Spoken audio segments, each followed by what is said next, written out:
आ गई।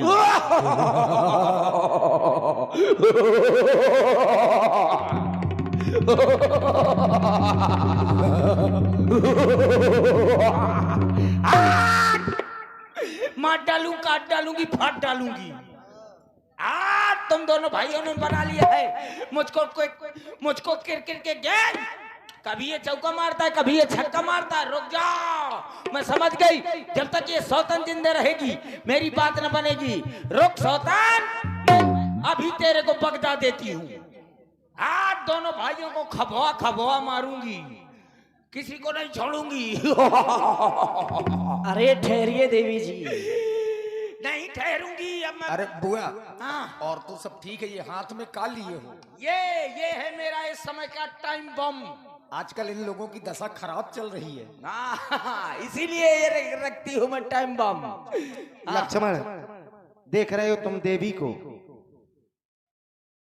मेरा आदेश तुम्हारे लिए, तुम इसके साथ में विवाह करो और इसके साथ में अब ऐसा विवाह करना ताकि ये और कहीं विवाह के लिए ना जा सके।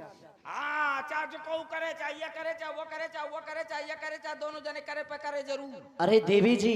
देवी नहीं, श्री लगाओ। नहीं लगी। हाँ नहीं लगी है। श्री देवी जी। बोलो मोर विनोद खन्ना। अब आप अपने क्रोध का परित्याग कर दें और इस अस्त्र को जरूर रख दें, क्योंकि इसकी आवश्यकता पड़ेगी। देखा मेरे हाथ में टाइम बम है। देखा, सीधी घी से उंगली नहीं निकलती। सीधे घी से उंगली नहीं, हाँ सीधी उंगली से घी। अरे चाहे जो कुछ हो, भैंस के आगे बीन बाजे। अरे देवी जी ये सब छोड़ो। मेरा जिस कार्य हेतु आई हो वो कार्य पूर्ण होने दो। इसे रखो। ले हिया और रखा भीतर। ब्याह होते मोर का लोपर लोपर कर रहा था। जहाँ से लेकर के आई हो वहाँ रख कर आओ। अभी आ रही हूँ, ले बाद में रखती रहूंगी। चलो जल्दी करो। हाँ बस शीघ्र ही बैठो। रुक जाओ अब मोरे, आप मेरे हस्बैंड, आप मेरे हस्बैंड, मैं आपकी बैंड।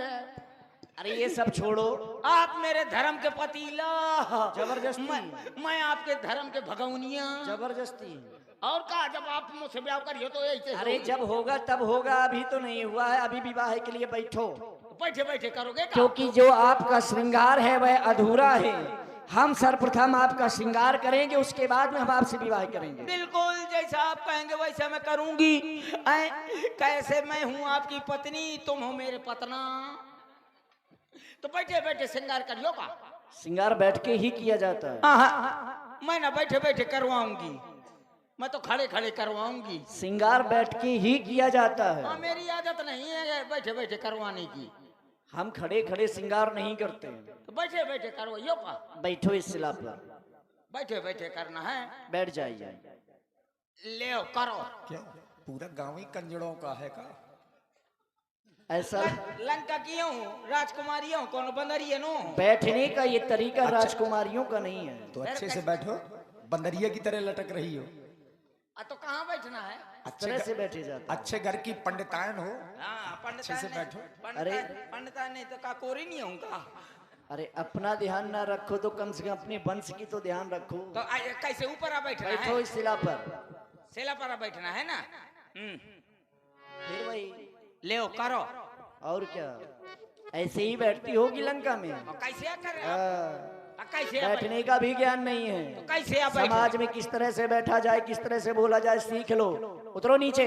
और ले अब बैठो शिला पर। ले शिला पर बैठना है, नीचे नहीं बैठना है। तो बैठे बैठे कर। अरे बैठो। हाँ तो लोग जाए तक है बमा था। ले बैठ गई। दोनों नेत्रों को बंद करो। भाई को आँख बंद करके मैं न करवाई हूँ। अरे श्रृंगार जब आपका हो जाए उसके बाद में देखना। तो आँख बंद करके आँखें में क्या करना है? अरे हम कुछ भी करें, इससे तुम्हें क्या करना है? अच्छा ले। आप दोनों आँख बंद करो, क्योंकि जब हम श्रृंगार करें, जब पूरा श्रृंगार हो जाएगा, उसके बाद में आप अपना श्रृंगार देखेंगी तो उसका प्रसन्नता होने का अलग ही अनुभव होगा। चल तो ठीक है, ले दोनों बंद करो, खोलना नहीं जब तक हम कहे ना। और ठीक है, आँखी बंद है। पहली बार आ करवाओ तो आँखी बंद करे करे। अरे बुआ बहुत बतियाती हो तुम। श्रृंगार लक्ष्मण अतिला घोष नाक कान बिन कीन है, ताके कर रावण कहा मनो चुनौती दीन। मेरी नाक भोंक दई मेरी नाक भोंक गई, भोंक दिया। नाक भोंक दई कि सूड़ा बना दो। गलती कर गए हैं, गला रेतना चाहिए। सही कहा दो, तुम तो यही चाहते हो कभी गरा रहते तो हमें लोटा मिले। अरे यार मेरी नाक भोंक गई अरे बहुत जोर के झरझरा रही है, बड़ी जोर के कुनमुना रही है। ले सोने के पहन लाए। ओ खरदूसड़ भैया, ओ खरदूसड़ भैया। देखिए सूपनाखा केवल माध्यम बन गई है, यद्यपि भगवान के वनवास में आने का मूल कारण महाराज रावण को मारना है। और ये हाथों हाथ चुनौती महाराज रावण को भेजी गई है। बाबा तुलसी ने लिखा, लक्ष्मण अति लाघो सो नाक कान बिनु कीन है, और ताके कर रावण कहा मनो चुनौती दीन। अब पंचवटी के पास में दंडक बन के राजा महाराज खरदूषण का आपने नाम सुना होगा। महाराज रावण के भाई जो 14,000 सैनिकों के सहित इसी दंडक वन में रहते हैं। अब सूपनाखा सबसे पहले रोती बिलकती हुई खरदूषण पह गई बिल पाता, और धिग धिग तो पौरुष बल भ्राता।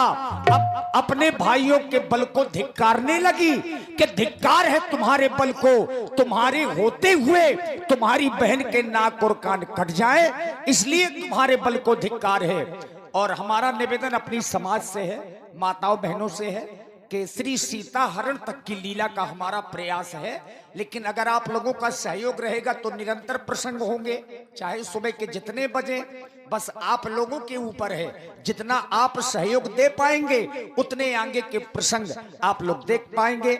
आइए महाराज खरदूषण का दरबार आपके समक्ष में है।